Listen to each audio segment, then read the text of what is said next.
Yes, sir.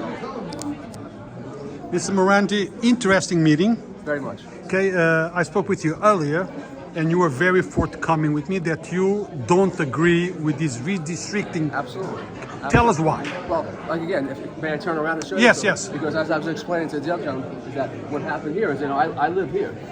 I live over here, and my district was big as it is. But you see, what they did was they took all this stuff here, which is the Rivertown thing, apartment buildings. So it's quite densely populated. The complaint I had was I had too much population, but yet you're giving me apartment buildings, and you're giving me up here, which is the Crestwood Lake Apartments. Okay. And you took this away from me, which is single-family houses. So the math doesn't work. Why did that happen? Again, I can't answer that question, but because I wasn't involved in the process, I was not asked. I did not push myself onto it, and I was waiting. As a matter of fact, I was talking about it last week. I got to find out what's going on, and sure enough, Friday, the maps came out without. Now, I spoke with some of your colleagues, and they tell me they had some input on redistricting of Yonkers. You had none? None whatsoever. And why? I was waiting to be asked, hey, we got to meet, because I'm not the leader. And I wasn't asked to partake in any discussion, and that's what it was. It's bottom line. Now, most people know you, but there is a lot of people here on the west side of Yonkers that don't know you.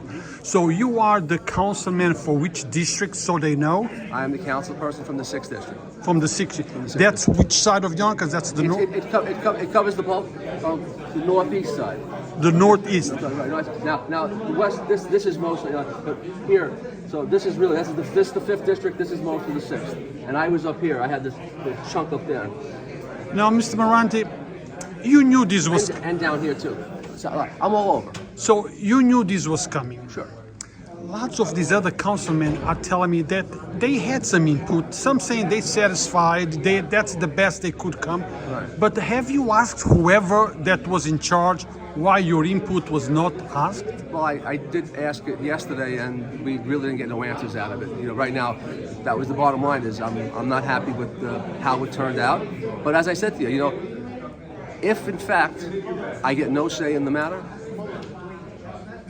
they win because they get me.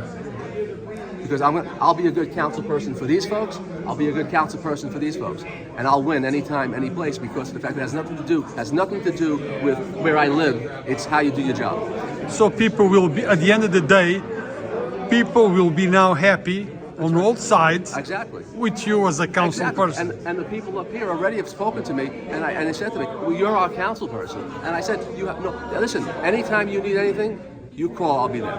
But you won't be happy because they breaking you. Excuse me? But you won't be happy. Why won't I be happy? No, you won't be. Because you just told me that you're not happy with this redistricting. I'm not. I am not happy with the fact that they did this. But if it is what it is, listen.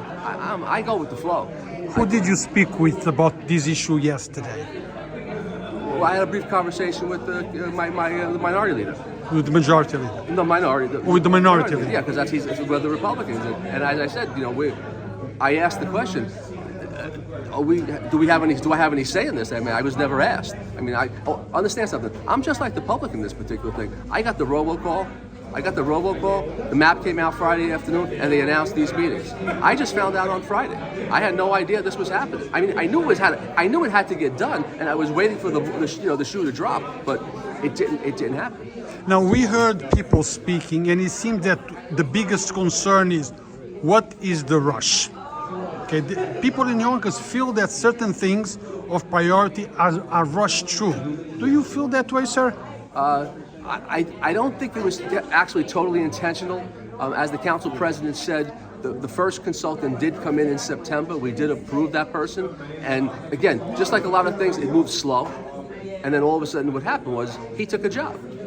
Right at the very end, and then Mr. Beveridge had to come in December and move forward. So we kind of procrastinated.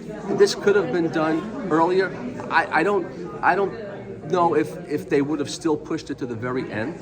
Again, but yes, it's wrong. But the answer is that petitions have to go out March 1st, December 28th, whatever it is, and now it has to get done. I understand that part, but I still think the other gentleman said, well, how are you having a town hall the day after it goes on rules? You know, that, but I think now it'll slow down a little. It'll slow down, but we have to get this done by February 16th. I don't think if we got it done by February 20th or 25th, it was going to make a difference, but we have to get it done. Thank you, sir.